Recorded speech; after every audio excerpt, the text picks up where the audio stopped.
Greetings again, YouTube. This is the Retro-Matic Gamer, and today I'm going to be talking about my top 10 Atari 2600 video games.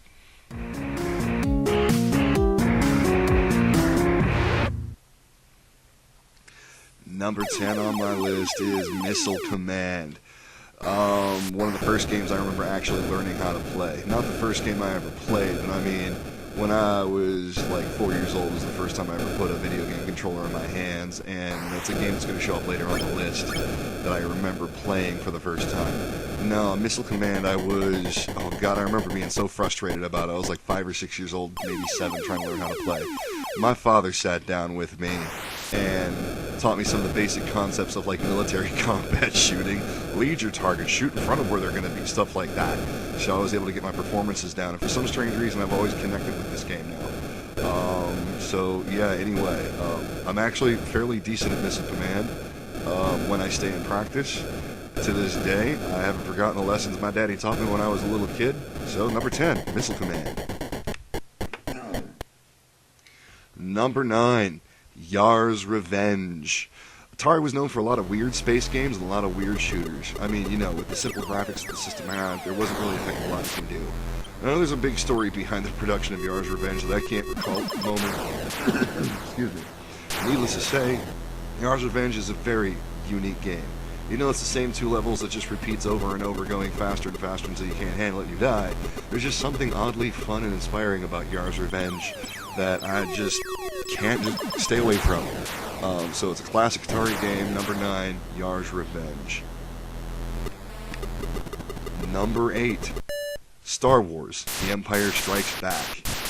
That's right, back when the Star Wars movies were new, they did make video games based on movie tie-ins back then. Unlike the first one, though, the Empire Strikes Back game didn't suck. No, what you got is a simple shooter where you're going up against a hopeless battle against hopeless odds against the Imperial Walker Army. Some of the walkers had weak spots, so it was easier to kill, so you could make lucky shots and make easier kills against them. Either way, it was real simple. You could fly around, you could take a few hits, you could land or repair. I think it was twice per life. If you lived for 2 minutes, then you got to become invincible for a short period of time, in which case you get your repairs back and you just keep shooting the best you can. And for a simple shooter, there were some interesting strategies you could try to pull off to slow the assault and get more points. Like one of my favorites is turn the first walker yellow so it slows down all the rest, then go get the last walker, turn it yellow so it slows down the rate more walkers can come in, clean up all the walkers in the middle, clean up the first one, and hang out near the end of the line. But anyway, I digress. That's Star Wars The Empire Strikes Back, my 8th favorite Atari 2600 game. Number 7, Phaser Patrol. Phaser Patrol was a game on the Star Path system. A lot of people are going to wonder what the heck that is. Others, old collectors and old players, may know. Star Path was a kind of a microsystem created by Arcadia, where basically you could plug it into the cartridge slot of your 2600 and plug the other end of the thing into a cassette recorder output jack, like a headphone jack.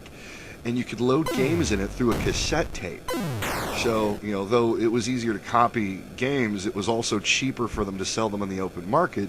And in cases of some games, they were able to hold more information, because, you know, the cassette tape may potentially have carried more data if you were willing to put up with the load times in a standard 2600 card. So on that end, there were some graphically intense games that they released with the Star Path, but really there weren't that many great ones unless you were really into the shooter Communists from Outer Space. I digress. Star Path, however, was an improvement on the formula for another classic game a lot of players may remember, called Star Raiders. Star Raiders.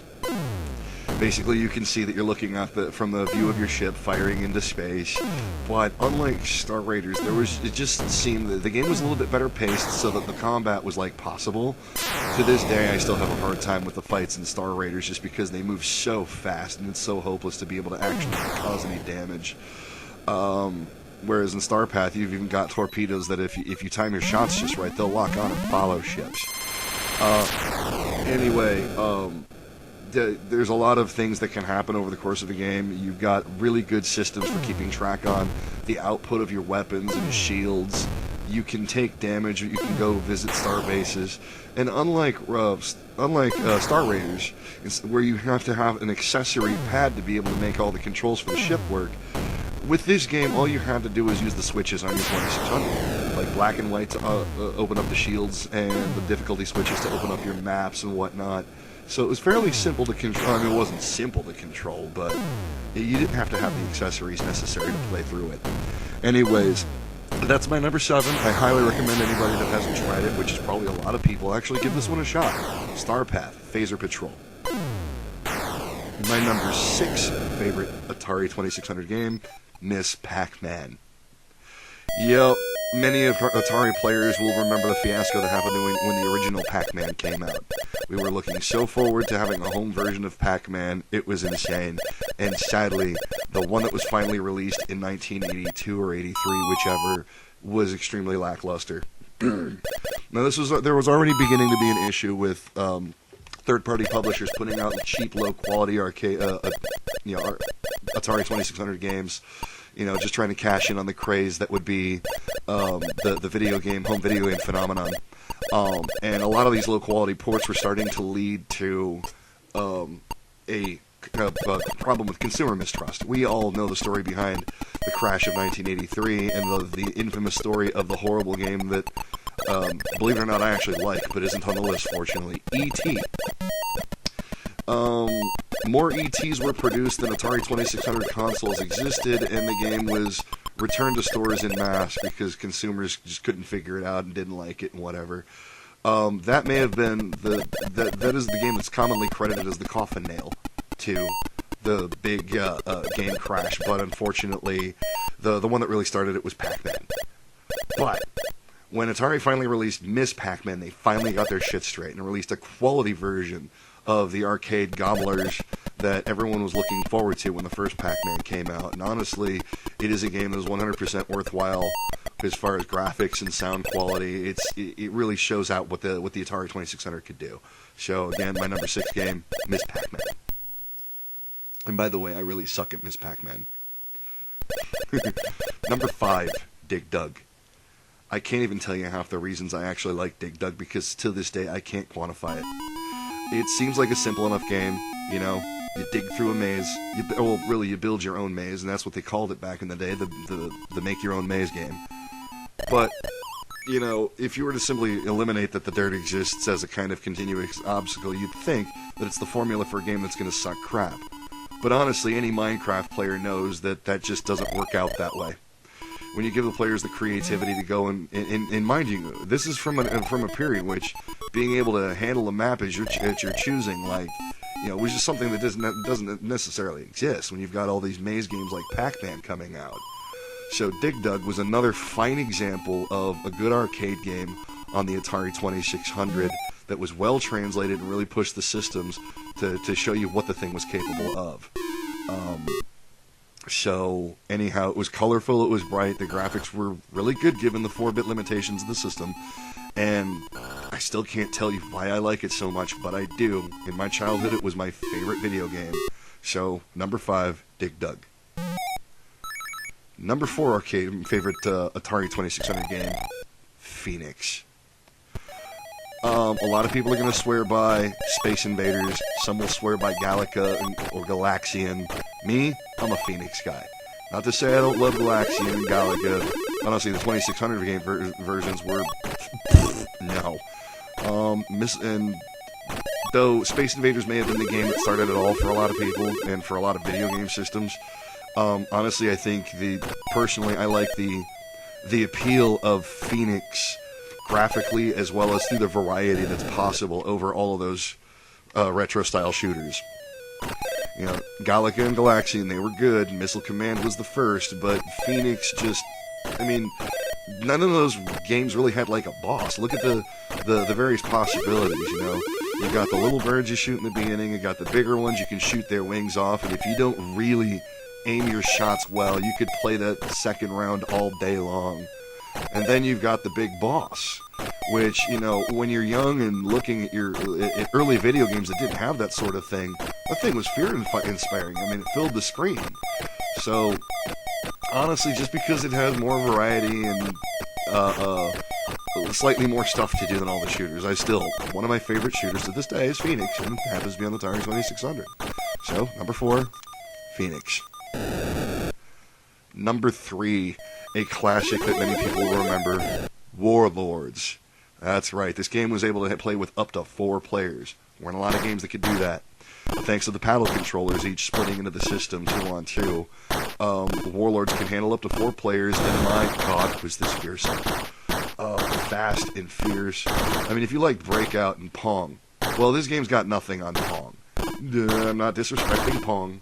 It is one of the first. But to be able to play Pong with 4 players, play it with a ball that is really, really fast, like a pinball machine ball, and just the ability to, you could hold the ball between shots as well and decide where you're going to throw it, who you're going to throw it at, be a little bit more selective than you can with Pong. And just, I don't know, it's another one of those games that has this intangible and difficult to describe quality.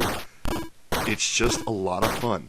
And if you don't understand what's so great about Warlords, I invite you to get your hands on, like an Atari 2600 or a PlayStation version or even an emulator and just try it out.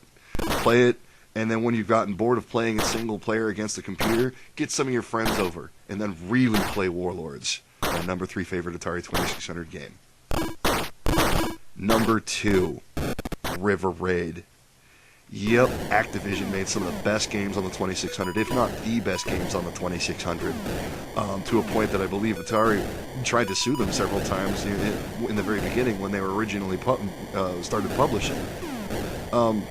Because the designers for Activision, they used to work for Atari. They didn't like being restricted on things they could do. They didn't like the publishers not getting a better, or designers not getting a better cut of the games that they poured their heart and soul out after.